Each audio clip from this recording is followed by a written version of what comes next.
Seriously hurt in an apparent wrong-way crash in Duarte. You saw it right there. It happened last night on Huntington Drive near Las Lomas Road. A dog inside the red Prius was killed.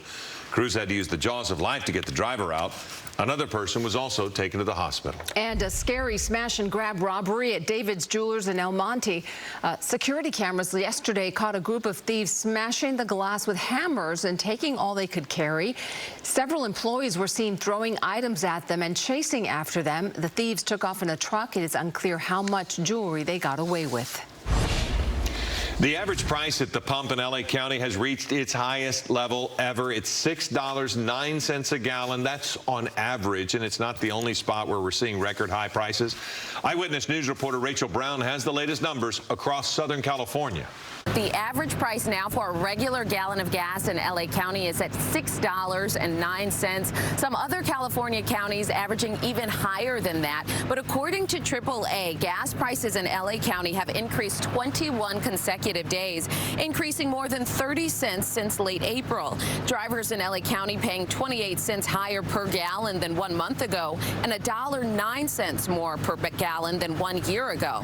The previous record high of $6.07 a gallon was set back in March, and that's what drivers in Orange County are now paying. So why are we still paying so much for gas? Well, it is the high cost of oil. Brent crude accounts for 80% of the world's crude oil. The U.S. Secretary of Energy anticipates some relief for drivers, but not until later this year.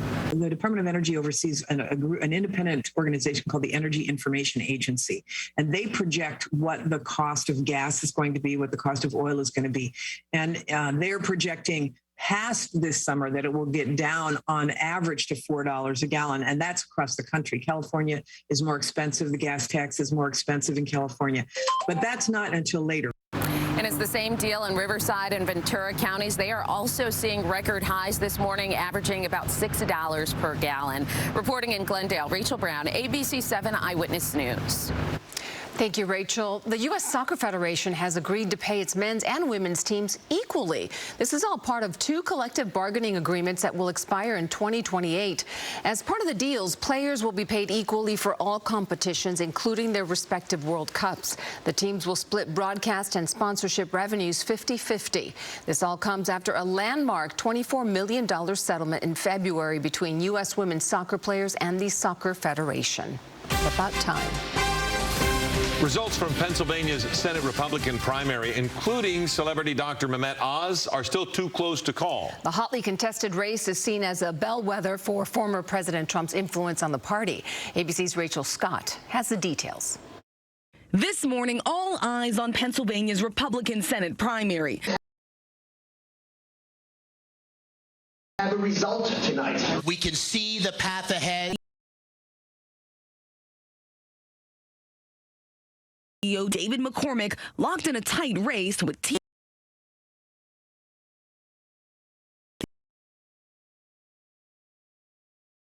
Dr. Mehmet Oz, with far-right commentator Kathy Barnett trailing further behind. They haven't called it. I'm not proceeding, so don't report it. The primary, a major test of Trump's endorsement, the former president throwing his support behind Oz. I'm humbly asking all Pennsylvanians to vote for someone that they know will win in the general election, which is one of the main reasons President Trump gave for endorsing me. In the Democratic Senate race, Lieutenant Governor John Fetterman suffered a stroke just days ago, undergoing surgery on Election Day, and hours later, winning the race. His wife claiming victory. Now, you may have noticed I am not John Fetterman, the next senator of our great state. Tuesday's primaries were the biggest election day yet, and it ended in a stunning defeat for embattled Republican Congressman Madison Cawthorn, conceding the race to State Senator Chuck Edwards. It has been a spirited contest. At 26, Cawthorn is the youngest member of Congress, under fire for a series of scandals, from taking a gun through security at an airport to suggesting lawmakers invited him to sex parties and used cocaine. Trump's endorsement, not enough to push Cawthorn across the finish line.